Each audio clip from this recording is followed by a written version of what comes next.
Bir müddət fasilədən sonra yeni bir təmir videosu ilə sizləri yenidən salamlayıram. Bu dəfə gördüyünüz mini elektrik skuterin defekt bateriyasını yeniləyib, onu daha böyük tutumlu batareyalarla əvəzləyib, skuteri yenidən həyata qaytaracağıq.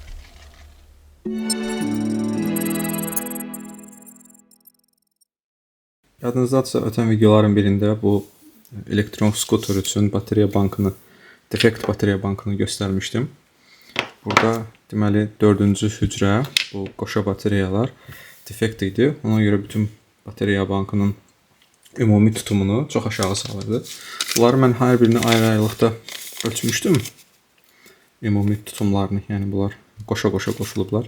7S 2P konfigurasiyasında.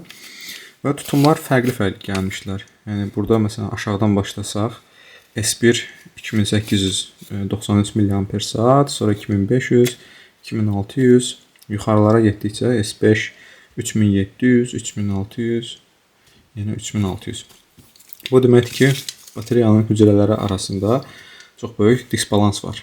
Yəni bu tutum dəyərləri 1-2%, 5% olsaydı, yəni tutalım 2800 və yaxud da 2700 civarında və yaxud da 3600, 3500 civarında olsaydı, buna göz yummaq olardı. Amma belə 2500, 3600 arasında 1000-dən çox, 1000 mAh-dan çox tutum fərqi olduğu üçün bura mən təzə hücrə qoysam belə, gələcəkdə bu yenə disbalans problemi ümumi bu batareya pəkinin, bu batareya birləşməsinin ümumi tutumuna çox mənfi təsir edəcək. Bu olmasın deyə qərarı aldım ki, bu hücrələrin hamısını bütövlükdə dəyişim və yeni batareya hücrələri ilə əvəzləyim. Yeni batareya hücrələr bunlardır.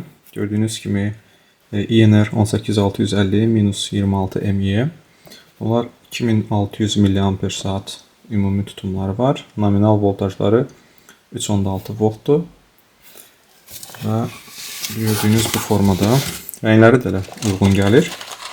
Və bu 7S paketini, yəni 14 dənə bizə buradan batareya lazımdır ki, bu pəki yenidən quraq. Və ümumi tutumu da 5200 mAh olacaq. Yəni bu batareyaları qoşacağımıza görə. Bu problem özündən problem gətirdi. Belə deyim. Bu batareyaları aldıq. İndi bunları qaynaq eləmək üçün də bizə belə bir qaynaq aparatı lazımdır. Bu Finersinin spot qaynaq aparatıdır. SWM10 modelli. Təxminən 45 dollar, 40-45 dollar civarındadır AliExpress-də. Daxilində batareya ilə gəlir. Bundan əlavə də bizə həmçinin belə gördüyünüz nikel bağlayıcılar, bağlama belə deyək, metal hissələri lazımdır ki, bunları, batareyaları cüt-cüt qaynaq eləyib ard-arda qoşa bilək. Burada da balans konnektorunu qoşmaq üçün, bu gördüyünüz kabelləri qoşmaq üçün də belə bir bu nikel ayaqların çıxıntıları var. İndi gəlin elə ayaqüstü bir unboxing də eləyək. Bu qaynaq aparatı ilə də tez-bazar tanış olaq. Görək necə işləyir. Buradan parametrlərini görə bilərsiniz. Deməli, daxilində batareyanın tutumu 5000 mAh. USB ilə böyük ehtimalla şarj etmək olur. 1200 amper qaynaq cərəyanı verə bilir. O elə də inandırıcı deyil. Amma yüksək cərəyanlar verə bilməlidir ki, bu qaynaq işini apara bilək. Nikel listləri, dəmir listləri və paslanmaz polad listləri materiallarını və 0.1, 0.25 mm qalınlığında olan materiallara qədər qaynaq apara bilir. Onun üçün burada xüsusi funksiyaları da var. Qoşa puls verə bilir. Qələmi var üzərində. Powerbank kimi istifadə etmək olur. Neçə dəfə aparmışıq, deməli, spot qaynaq işini neçə dəfə aparmışıq. Onun da sayğacı var daxilində. Bir neçə qoruma funksiyası, batareyanın temperaturuna nəzarət, 1200 amper bayaq da qeyd elədim. qaynaq cərəyanı və bateriyanın tutumu. Belə, gəlin qutunun içinə baxaq. Görək nə göndəriblər. Deməli, burada keyfiyyətin yoxlama stikeridir. Yəni, testlərdən uğurla keçib. Belə bir istifadəçi bələdçisi Çin dilində, İngilis dilində, Rus dilində ətraflı izah olunub. Ona sonradan baxacaq.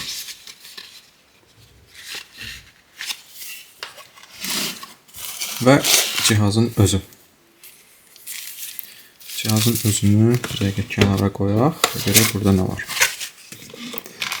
Burada deməli nümunə üçün belə bir nikel lent də qoyublar. Həmçinin şarj üçün USB kabel. Bir cüt mis ucluğu, qaynaq ucluğu və qaynaq kabeli. Bunun da üzərində ucluğu var. O deməkdir ki, bu əlavə ucluqlar ehtiyat hissəsi kimi qoyublar. Sağ olsunlar. İndi gəlin cihazın özünü açaq və görək işləyirmi. Belə formada görsənir. Buradan deməli powerbank və şarj girişi. Burada reset düyməsi var. İndi yuxarıdan power düyməsini basaq, görək işə düşürmü? İngilis dili seçirik. Burada bateriyanın şarj hazırki voltajı, temperatur və digər parametrlər göstərilib. Belə scroll eləmək olur. İlk istifadədən qabaq yaxşı olar ki, bunu bir saat ən azı ya 2 saat şarj eləyək. Onun üçün də indi bunu şarja taxacaq. Söndürək və şarja taxaq. Burada şarj işığı yanmağa başladı. Görək şarjı olan vəziyyətdə işlətmək olurmu?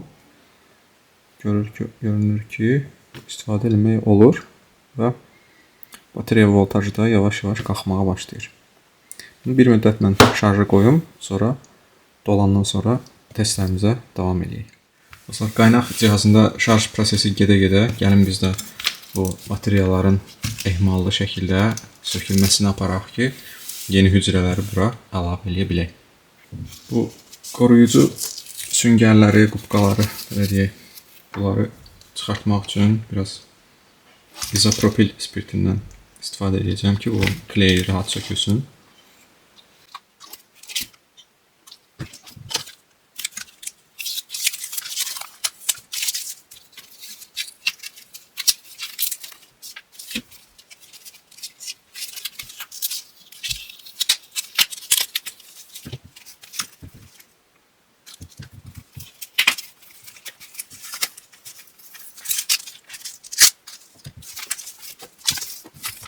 Belə gördüyünüz formada söküb çıxartdıq.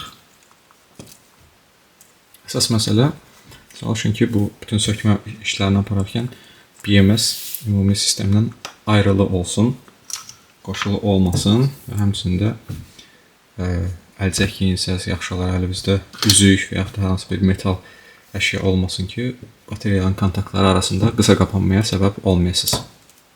Batareyaları sökəndən sonra təbii ki, onlardan powerbank yığmaq üçün istifadə edəcəm. Elə bu qoşa vəziyyətində saxlayacağım və bu gördüyünüz 18 yerlik batareya powerbank üçün bunun daxilində istifadə edəcəm bunları. Yəni yararsız olmayacaqlar. Sadəcə tutumları fərqlidir. Bəziləri daha çox aşınması var, bəzilərində aşınma daha azdır. Amma biz hamısını paralel qoşacağımız üçün belə də bir fərq olmayacaq. Tutumların fərqi yalnız o vaxt ciddi nəzarət eləmək lazımdır ki, bu batareyalar ard-arda qoşulursa. Yəni onda disbalans yaranır. İlk işimiz burada gördüyünüz balans kabelini batareyalardan ayırmaqdır. Normalda bu yığılan izolyatorları, yəni makaron da deyə bilərik, heat shrink ingiliscəsində deyilir.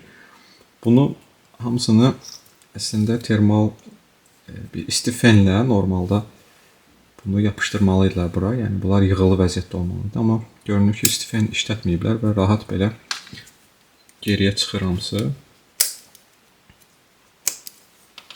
Bir əllə çıxaraq. Bu ən yuxarıdakı 7-ci seldir, ən sonuncu balans kabelində ən sonuncu.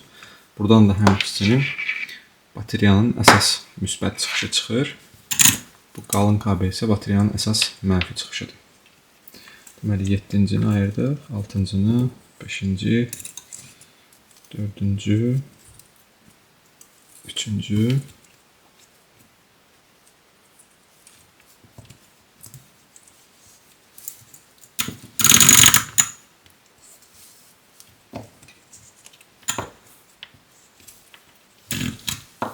Belə. Bunların uzunluqları ilə biləcəyik ki, hansı kabel neçənci hücrəyə gedir, hansı balans kabeli. Lehim qələmimizlə başlayırıq bunları çökməyə.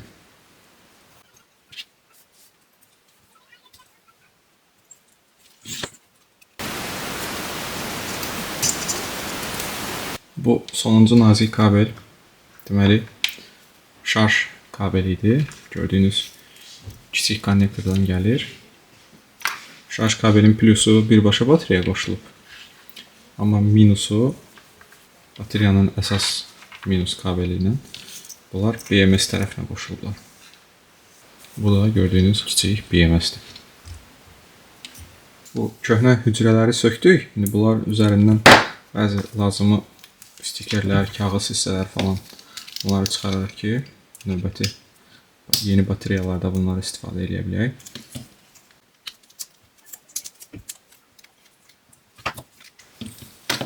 Və bir-bir bunları ayırırıq.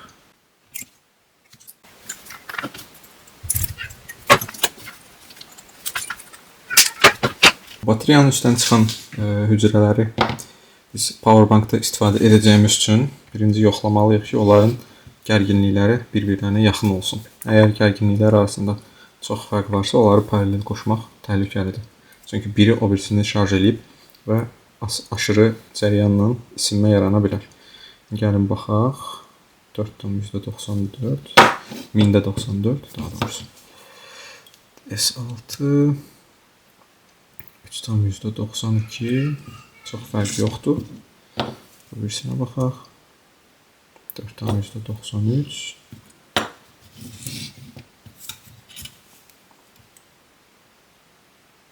%97. Bu azdır. Bunu kənara qoyaq. 4 volt. Yəni bunları belə paralel qoşmaq problem olmaz. Amma bu birisi biraz az olduğu üçün bunu şarj edib 4 volt səviyyəsinə çatdırıb ondan sonra digərlərlə bir yerdə paralel qoşacaq. O 3.8 olan batareyanı təxminən 4.2 volt 500 mAh limitlə indi şarja taxaq.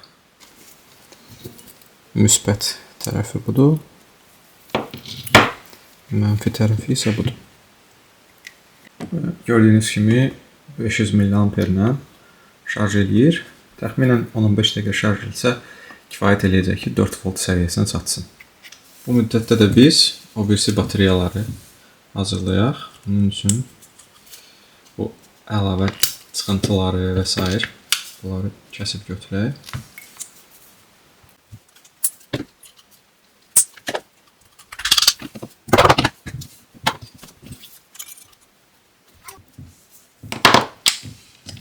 Belə hamısını təmizləyirik. Batareyaların təmizliyini apardıq. Gördüyünüz kimi. Bu sonuncu hücrəni də biraz şarj elədik. Gəlin baxaq görək neçə voltdadır.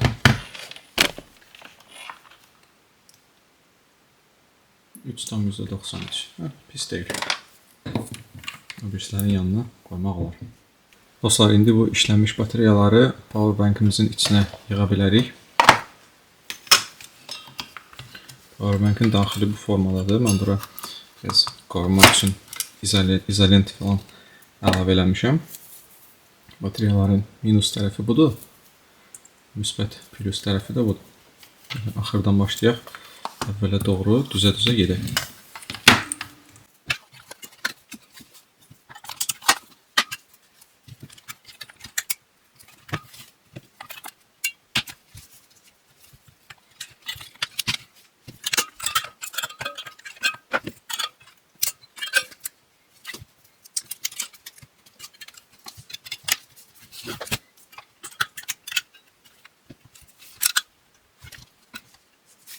Yerdə qalan bu 4 yeri də bu əlavə notebook batareyalarından çıxma materiallarla doldururuq.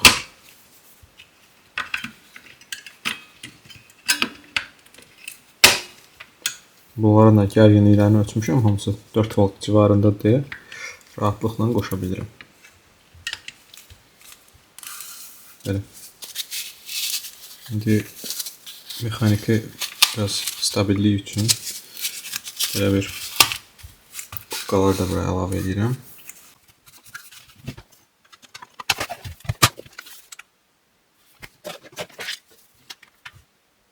Şarjı taxırıq və görürük ki 86% doluluq göstərir. Təxminən 4 volt civarı olduğu üçün. 5 wattla da şarj edir hazırda.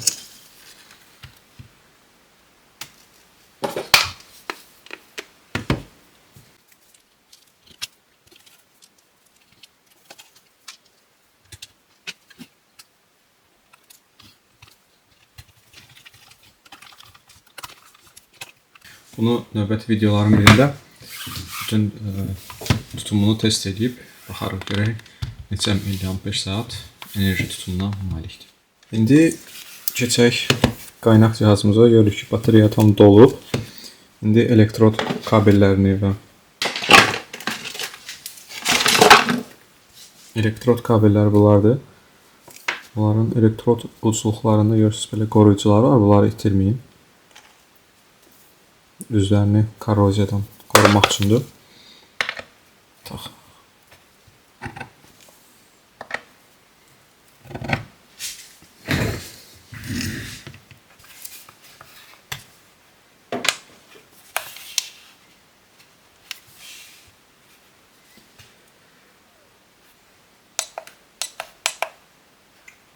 Deməli,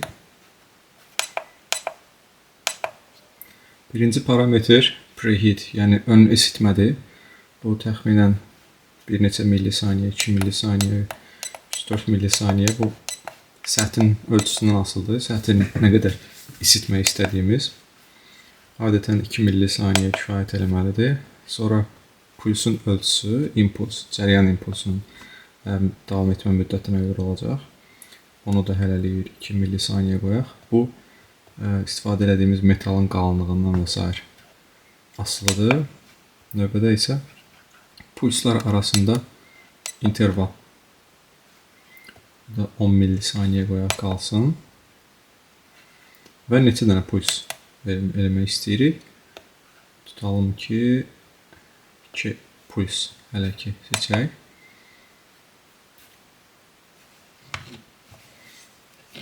Bunu biz toxunduranda özü avtomatik qaynaq işini aparmalıdır. Deməli dostlar, köhnə batareyalardan birini götürürük və üzərində gələn bu nikel lentdən də kiçik bir test üçün kiçik bir parça kəsirik. Müəyyən parametrləri sazlayaq. Bunun arxasında belə dayağı da var. Qoyanda daha rahat işlətmək olur. Deməli, preheat. Bunu biraz artıraq. Təxminən 5 millisaniyə. Puls müddəti bir 6-7 millisaniyə qoyaq. İnterval 10 millisaniyə qalsın. Spotların sayı bunu da 2 ya 3 qoyaq. Sonra əsas menüyə keçək. Deməli, gecikməsi nə qədərdir? 0.8 saniyə olsun. Interval, nöqtələr spotlar arasında interval 0.5 saniyə, avto sönməsi 60 dəqiqədən sonra. Bunu dəyişək. Yarım saatdan sonra avtomatik özü sönsün qoyaq. Sonra ekran parlaqlığı, içindəki buzzer'ın səs limiti, dil, ekranı 180 dərəcə çevirmək və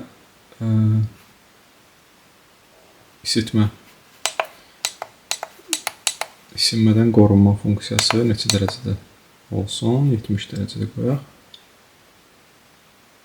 3.7 volt batareyanın aşağı gərginlik səviyyəsi. Basılı saxlayanda geri qayıdaq. İndi gəlin yoxlayaq. Görək bunu qaynaq edə biləcəyimi. Deməli, nikeli bura qoyuruq. Elektrodlardan birini belə dayaq kimi işlədirik. Yaxınlaşdıraq. İndi özü avtomatik qoşulmanı təyin edib.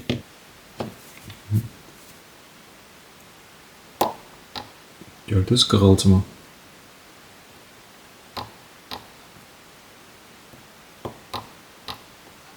Bir neçə vuraq, qopartmağa çalışaq. Görürük ki, normal tutub, yaxşı yapışıb. Belə, indi əsas batareyanı qaynaqlamağa keçə bilərik.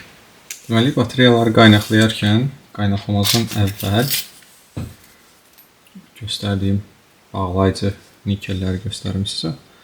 Bu formada bunları bura qaynaqlayacaq. Ondan əvvəl deməli, bu gördüyünüz yumru kağız üzüklərdən buralara yapışdırmaq məsləhət görürəm. Çünki bu biraz qısa qapanmadan və s. Çünki skuterin üzərində fiziki zərbələrə çox məruz qaldığı üçün batareya qısa qapanma falan gələcəkdə olmasın deyə bu gördüyünüz kağız qoruyuculardan istifadə etmək yaxşı olar.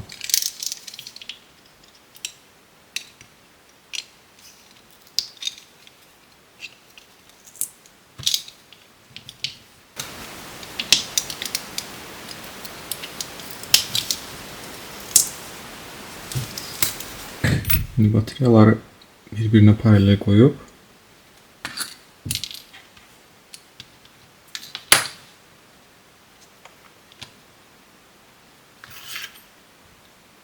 nikel bağlayıcıları da belə formada yerləşdirib qaynağımızı apara bilərik.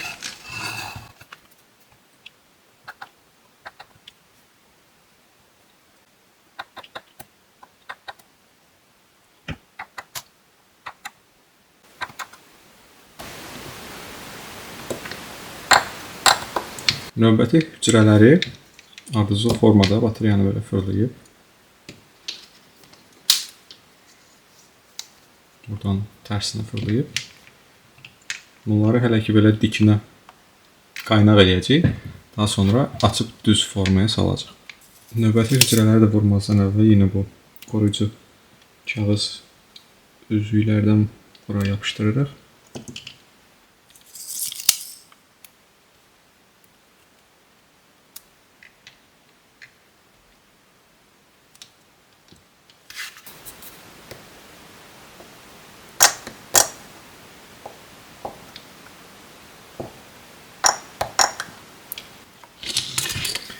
Daha sonra böyle bunları bu formada açacaq. Mesela bir dənə burada nüansı göstərim. Bu lehimləməni apararkən aşağıda görürsünüz ki, bu balans kabeli üçün çıxıntı. O birisi bateriyaya dəyib ona qısa qapanma verə bilər. Bu yaşanmasın deyə bunu belə içəriyə doğru əyməyimiz məsləhətdir. Deməli, gördüyünüz kimi 7S batareya üçün hücrələrin hamısını bir-birinə belə qaynaq elədik. Bir dənə ilk və sonuncu hücrə üçün bu nikel bağlayıcılardan belə 2 ədədini yarıdan kəsmişəm, ortadan kəsmişəm. Bunları belə yarımçıq formada bura qaynaq eləyəcəm.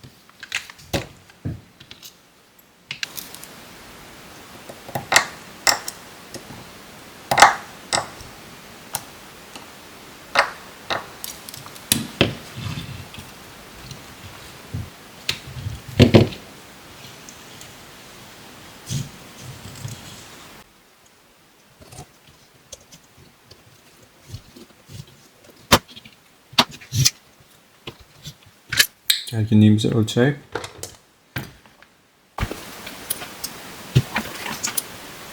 %25,5 volt. Yəni bütün batareyalar nominalındadır 3,6-da.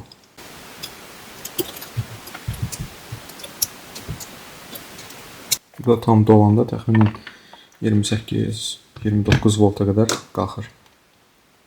İndi isə dostlar ən minusdan başlayıb plusa doğru hər bir hücrəyə Bateriyanın əsas plus-minus kabelini və həmçində balans kabellərini lehimləyərək davam edəcəyik. Bu kontaktlara biraz Kanifol flüs əlavə edirəm.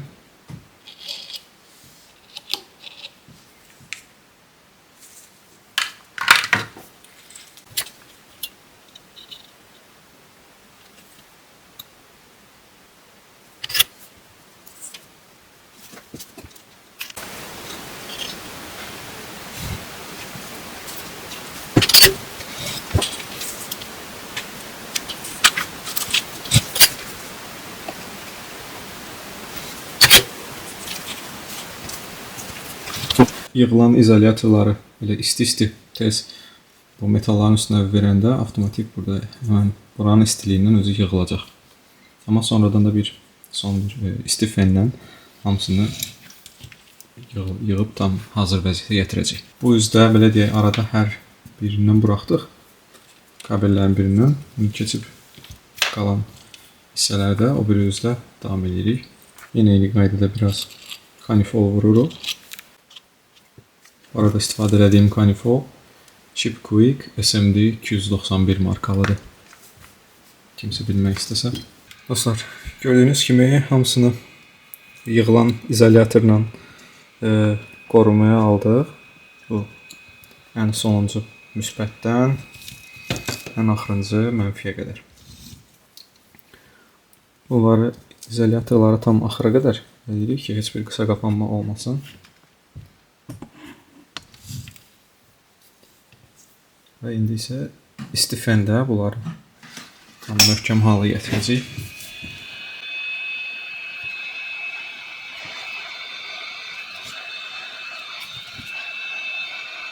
İndi qoşulmanın hər şeyin qaydasında olub olmadığını dəqiq bilmək üçün balans konnektorunun üstündəki hər bir nöqtəni test edəcəyik. Deməli, multimetrin minusunu bu ilk pinə qoyuram, minus pinə və sonra da digər hər bir hücrəni arta-arta yoxlayacağım. Burada gərginliyə fikir verin. Gərginlik addım-addım 3.6 volt addımlarla artmalıdır. İndi baxaq. Deməli, bu birinci sel, ikinci, üçüncü, dördüncü, beşinci, altıncı, daha doğrusu bu 6-cı və 7-cisi ümumilikdə 25 volt. Görünür ki, hər şey qaydasındadır. İndi balans konnektorumuzu rahatlıqla BMS-imizə qoşa bilərik.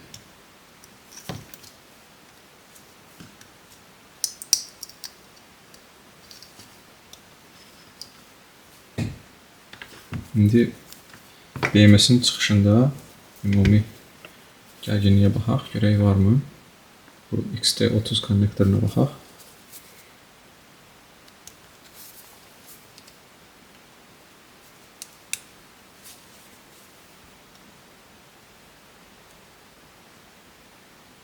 %22 volt göstərir bu. İndi şarj eləsək, bir addım şarj eləsək düzəlməlidir. Şarj üçün qida blokundan təxminən 28.2 volt təyin eləmişəm və multimetrin elə problarının üzərinə əlavə eləmişəm. Yəni yoxlayaq, görək şarj götürürmü? Bəli, şarj götürür hazırda. Görürsünüz ki, get-gedə artmağa başlayır. İndi qida blokunu çıxardıb təzədən yoxlayanda BMS artıq işləyə vəziyyətdə olmalıdır.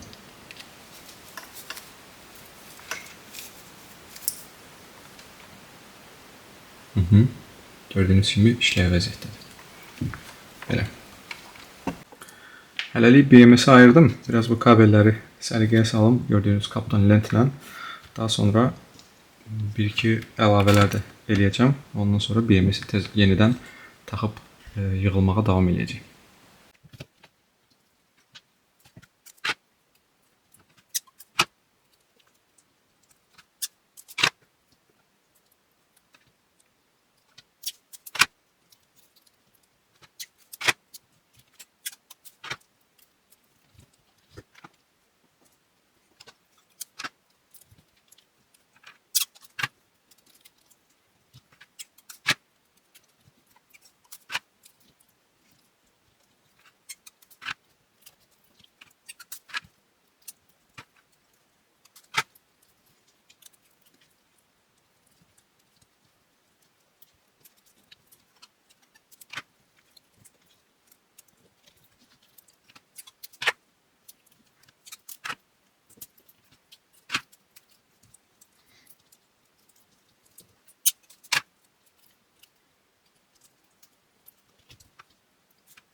Gördüyünüz kimi batareyanı kapton lentlə səliqəyə saldıq. Bütün kabelləri bu formada. Haradakı qısa qapanma və s. ehtimal ola bilər. Oralara 2 qat, 3 qat kapton lent vurmuşam və artıq qalan gördüyünüz yapışqan kağızlardan da, bunlar izolyasiya kağızlardır. Yüksək temperatura davamlı. Bunlardan da öyle metal səntlərin hamısını çalışdım ki, bunu bağlayayım. Belə. İndi bu süngərli qoruma kənarlıqları da, bunları da əlavə edə bilərik.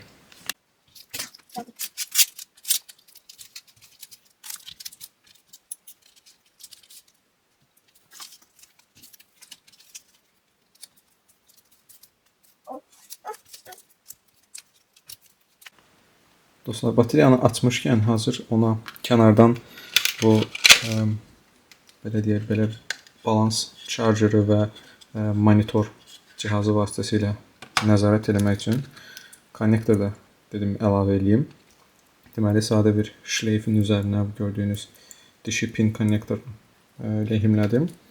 Onu da batareyanın B menyusundan başlayaraq gördüyünüz kimi bu 8 dənə ayağı ümumilikdə lehimlədim. İndi BMS-i taxıb yoxlayaq. Balans kabelini.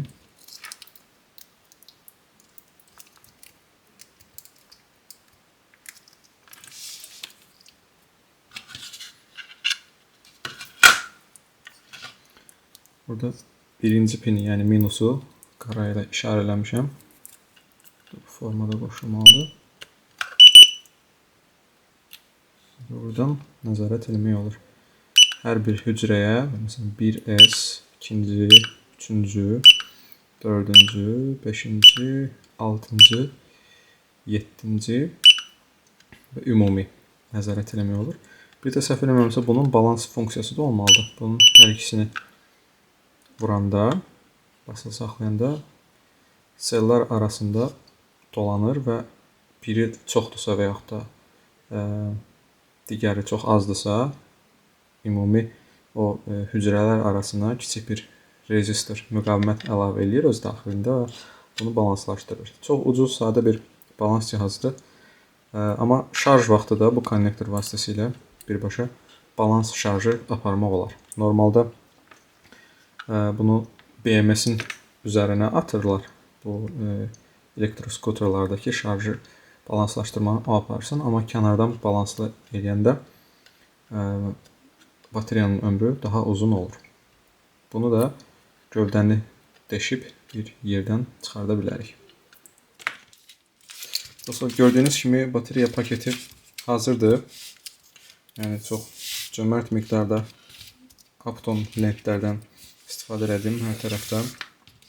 Maksimum həm mexaniki zərbələrə qarşı qorunması üçün elə üstündə olan bu süngərləri öz yerlərinə bərpa elədim. Həmçinin də elektrik qısa qapanması və s. yaşanmasın deyə maksimum ehtiyatlı davranmağa çalışdım. Çünki bu lityum iyon batareyaları bildiyiniz kimi ekzotermik reaksiyaya səbəb olur. Yəni yanmağa çox meyillidirlər. Ona görə də maksimum belə izolyasiya eləməyə məcburuq. Harada yəni kabel açıqdırsa, kontakt və skuterin gövdəsi ilə təmas edə bilərsə, zamanla o hissələr aşınıb qısa qapanmaya səbəb olmasın deyə o hissələrin hamısını izolyasiya eləsək çox yaxşı olar. Belə. Ümumi gördüyünüz kimi indi əvvəl 2 çıxış var idi burada, indi 3 çıxış var. Bu BMS çıxışıdır. Bu isə sırf şarj eləmək üçün olan bir girişdir. Hər ikisi BMS-ə gedir. Bunu isə biz əlavə elədik. Bu balans konnektoru olacaq. Növbəti etaba keçməzdən əvvəl gəlin bir də son bu balans konnektoru vasitəsilə yoxlayaq. Burada düzgün seçim aparaq. Lipo deyil, lityum iyondur. Onda biraz faiz qalxır yuxarı. Çünki bunların nominalı 3.7 yox, 3.6 voltdur. Deməli 7S olaraq təyin elədi. Hər bir hücrədə də 3.6 volt Yəni faiz fərqləri çox deyil. Yəni hazırda yaxşı balans olunublar. Növbəti etap bu batareyanı yaxşıca şarj edib dolu vəziyyətə gətirmək və skoterin daxilinə quraşdırılıb ilkin testləri aparmaqdır. Dostlar, şarj üçün bu iMax B6C-ni istifadə etmək istəyirdim. Burada indi fikir verirəm ki, maksimum 6 hücrəli batareyanı şarj edə bilir. Bizdəki isə 7 hücrəli olduğu üçün bunu şarj edə bilməyəcək bu formada. Hələ ki, ona görə balans şarj etməyimiz qalır. Normal qida bloku ilə balans şarj olmadan sadə şarj aparacaq. Qida blokumuzda 29,4 volt, 7S-in maksimal voltajı və hələlik 500 mAh limit qoyuram. İndi test edib yoxlayaq görək şarj prosesi gedirmi. Belə sadə bir DC jack vasitəsilə şarj olur. İndi taxam.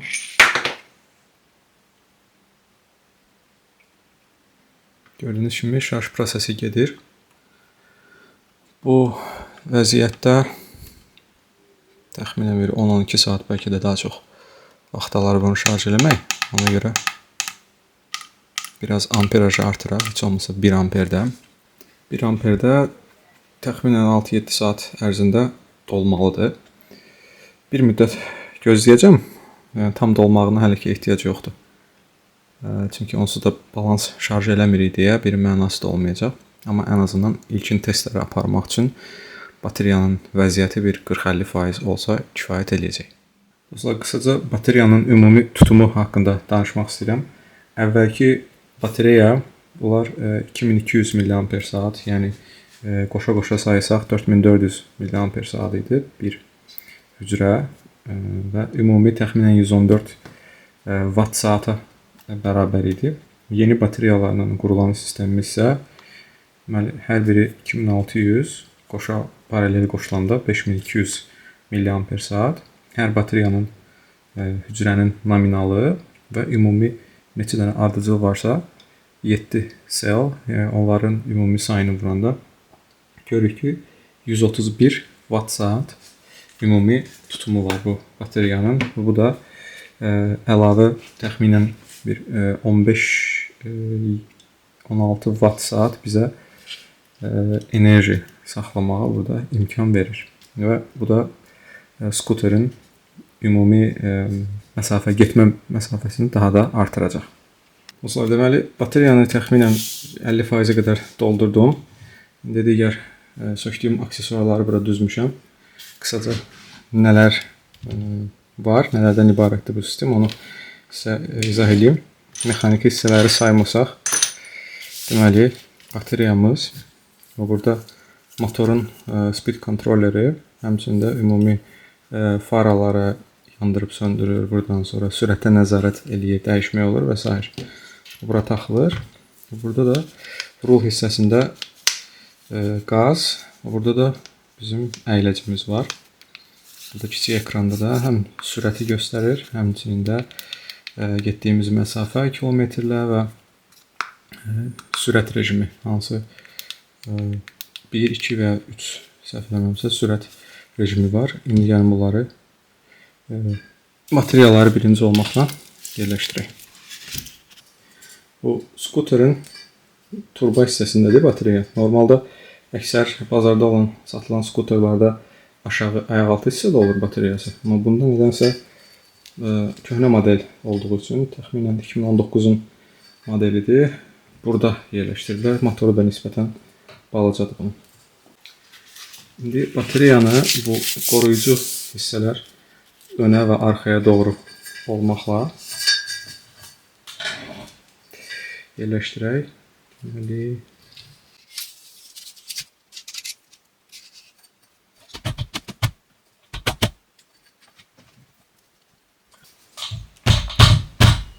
yüngülcə vururuq ki, batareya tam aşağı düşsün. Kontrollerin burasında görürsünüz ki, dəliyi var. Kabelləri buradan keçiririk.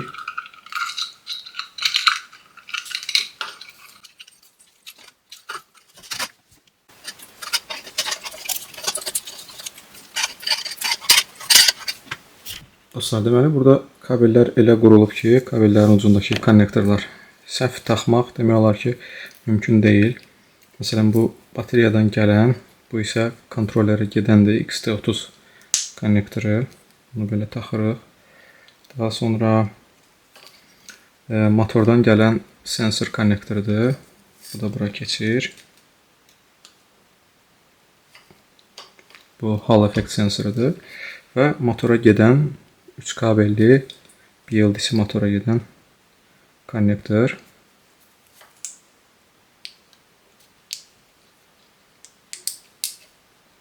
Görürsünüz ki, səhv taxmaq olmur. Yalnız bu formada. Və yuxarı çıxan kabellərimiz var. Bu yuxarı çıxan kabellər də belə bir mexanik hissə var, onun içindən keçəcək. İndi onu da quraşdıracağım. Kabelləri deməli dostlar bir tər keçirdim. Maksimum ehtiyatlı olmağa çalışdım ki, orada bu iki dəmirin arasında qalıb sıxılma olmasın heç bir kabeldə. Çünki elə bir şey olsa sonradan qısa qapanmaya səbəb ola bilər və yaxud da kabellərin qopmasına, qırılmasına səbəb ola bilər. Bunları bir tər yerləşdirdim bu boşluğa dostlar. Deməli qalıb bir dənə bu 3 dənə kabel, bir də balans konnektoru. Balans konnektorunu bilmirəm, yəqin ki, hələ ki içəridə saxlayacağım. 3 dənə konnektorlarla deməli birinci bu faralara gedən, işığa gedən konnektordur. Bunun formada bunları bağlayaq.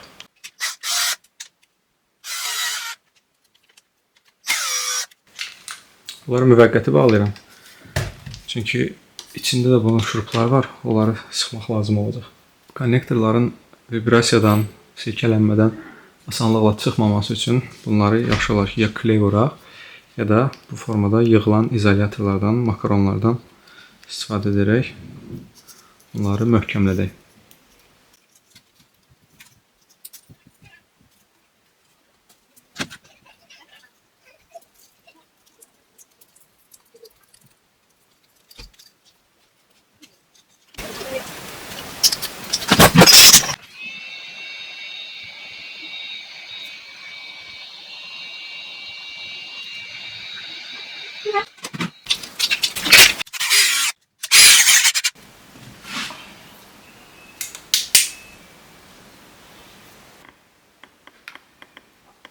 Və bununla da skuterimiz hazırdır. Gəlin indi test drive edək.